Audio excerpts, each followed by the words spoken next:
Hello friends, welcome to home food recipes. આજે આપણે બનાવશું બિલકુલ રેસ્ટોરન્ટ જેવો ટોમેટો સૂપ. શિયાળામાં આ સૂપને ક્રૂટોન્સ સાથે પીવાની મજા જ કંઈક ઓર હોય છે. આ ટામેટો સૂપ બનાવવો ખૂબ જ સરળ છે. જમવા પહેલાં તમે આને પી શકો છો કે પછી સાંજે જ્યારે તમને હલકી ફૂલકી ભૂખ લાગે ત્યારે પણ આ સૂપને તમે પી શકો છો. આ સૂપ પીવામાં એકદમ ટેસ્ટી અને હેલ્ધી હોય છે. નાના બાળકોને તો આ સૂપ ખૂબ જ પસંદ આવશે, તો તમે ચોક્કસથી આ સૂપ ટ્રાય કરજો. તો ચલો ટોમેટો સૂપ બનાવવાનું શરૂ કરીએ.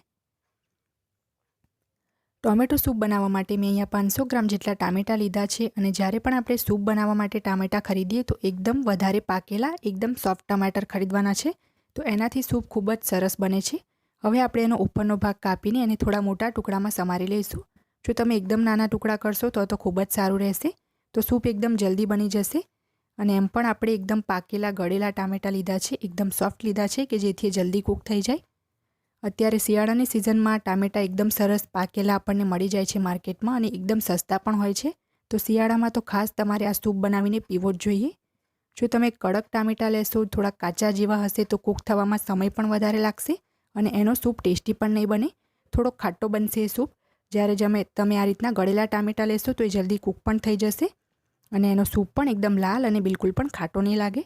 તો બધા જ ટામેટાં મેં સમારી લીધા છે. હવે મેં ગેસ ઉપર એક પેન ગરમ કરવા મૂકી દીધું છે. એની અંદર આપણે 1 મોટી ચમચી જેટલું બટર નાખીશું. બટરને આપણે સારી રીતે ઓગાળી લઈશું. હવે આપણે એની અંદર એક તમાલપત્ર નાખીશું. ઝીણું સમારેલું લસણ નાખીશું, 1.5 ટેબલ સ્પૂન એટલે કે 1.5 મોટી ચમચી જેટલું. 1 નંગ લીલું મરચું, જેને મેં ઝીણું સમારી લીધું છે. 1 ચમચી જેટલું આ લીલું મરચું છે. 1.5 મોટી ચમચી જેટલું આપણે ઝીણું સમારેલું આદું નાખીશું અને બધું જ આપણે અડધી મિનિટ માટે એટલે કે 30 સેકન્ડ માટે સાંતળવાનું છે. અડધી મિનિટ પછી હવે આપણે જે ટામેટાં કટ કરીને રાખ્યા હતા એ આની અંદર એડ કરી દઈશું. અને ટામેટાં એડ કર્યા પછી તરત જ આપણે આની અંદર 1.5 ચમચી જેટલું મીઠું નાખીશું. મીઠું નાખવાથી આપણા જે ટામેટાં છે જલ્દી ચડી જશે. અને ઓલરેડી આપણે ટામેટાં એકદમ પાકેલા ગળેલા જ લીધા છે, એટલે મીડિયમ ફ્લેમ પર ફક્ત 2 થી 3 જ મિનિટમાં આપણા ટામેટાં કૂક થઈ જશે. તો આપણે આની ઉપર ઢાંકણું ઢાંકીને આને કૂક થવા દઈએ.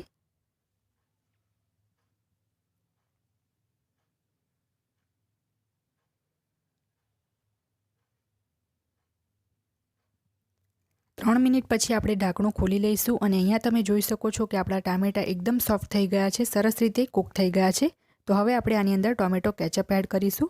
3 મોટી ચમચી જેટલો મેં અહીંયા ટોમેટો કેચઅપ લીધો છે અને આ સૂપમાં તમે કેચઅપ ચોક્કસ એડ કરજો. એનાથી સૂપનો ટેસ્ટ ખૂબ જ સરસ ખાટો મીઠો આવશે.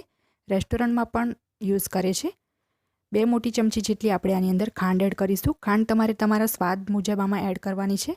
જો ટામેટાં વધારે ખાટા ના હોય તો ઓછી ખાંડ લેવાની છે. અડધી ચમચી મેં કાળા મરીનો પાવડર લીધો છે. સરસ રીતે મિક્સ કરી લઈશું અને ગેસની ફ્લેમ આપણે ફાસ્ટ કરીને આની અંદર 700 ml જેટલું પાણી એડ કરીશું.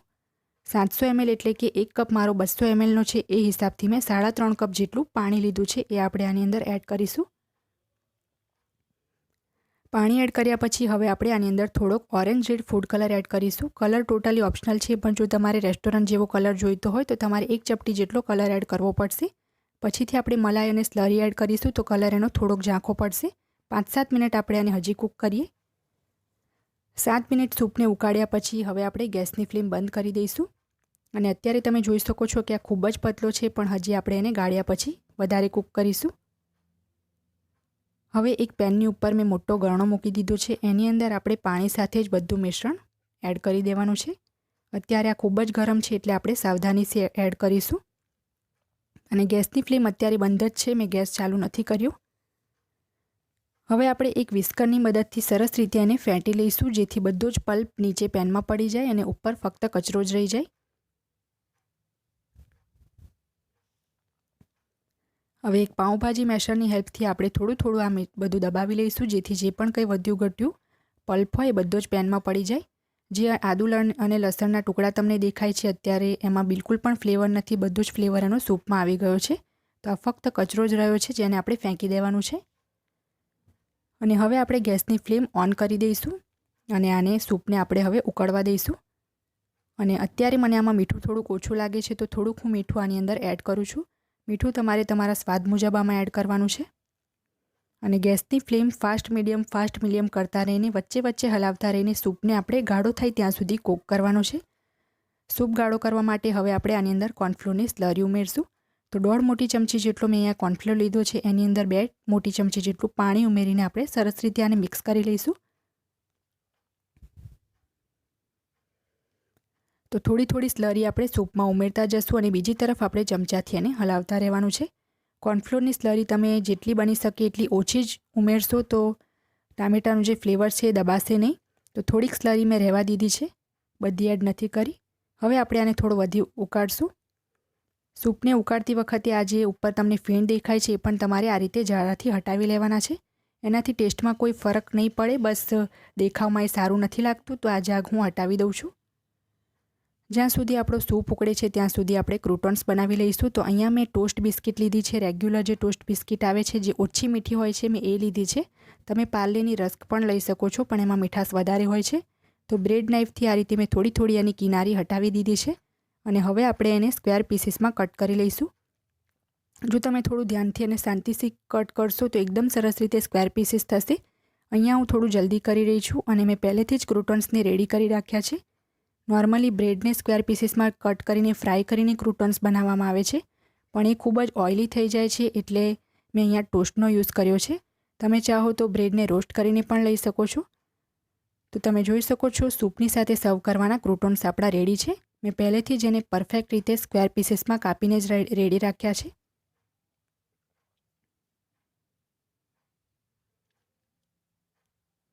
સાતથી 8 મિનિટ ઉકાળ્યા પછી હવે આપણો સૂપ સરસ ગાઢો થઈ ગયો છે. તો ગેસની ફ્લેમ હવે આપણે બંધ કરી દઈશું અને ગેસ બંધ કર્યા પછી આપણે આની અંદર મલાઈ ઉમેરશું. અહીંયા મેં ઘરના દૂધની જે મલાઈ હોય છે એ જ લીધી છે. જો તમારે અમૂલની ફ્રેશ ક્રીમ લેવી હોય તો પણ તમે લઈ શકો છો. 1 થી 1.5 મોટી ચમચી જેટલી મલાઈ છે જેને મેં સરસ ફેંટી લીધી હતી. મલાઈ એડ કર્યા પછી આપણે સરસ રીતે મિક્સ કરી લઈશું અને ગરમ જ આ સૂપને હવે આપણે સર્વ કરી લઈશું. રેસ્ટોરન્ટમાં આ સૂપ આ જ રીતે બનાવે છે પેનમાં. કુકરનો એ લોકો યુઝ નથી કરતા. તો આજે આપણે સેમ એ જ રીતે આ સૂપ બનાવ્યો છે. તમે ચોક્કસથી ટ્રાય કરજો અને આ જ રીતની સૂપની કન્સિસ્ટન્સી હોય છે.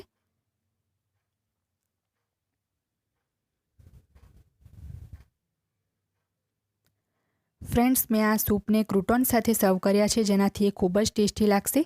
જો તમને મારી આજની આ રેસીપી પસંદ આવી હોય તો મારા વિડીયોને લાઇક અને શેર કરી ચેનલને સબસ્ક્રાઇબ કરવાનું ના ભૂલતા. સબસ્ક્રાઇબ બટનની બાજુમાં જે બેલ આઇકન છે એને પણ દબાવજો જેથી તમને મારા દરેક નવા વિડીયોની નોટિફિકેશન મળતી રહે. જો તમારે મારો આ જ વિડીયો હિન્દીમાં જોવો હોય તો એની પણ મેં લિંક નીચે ડિસ્ક્રિપ્શન બોક્સમાં આપી દીધી છે. તો મળીએ નેક્સ્ટ વિડીયોમાં. ત્યાં સુધી આવજો.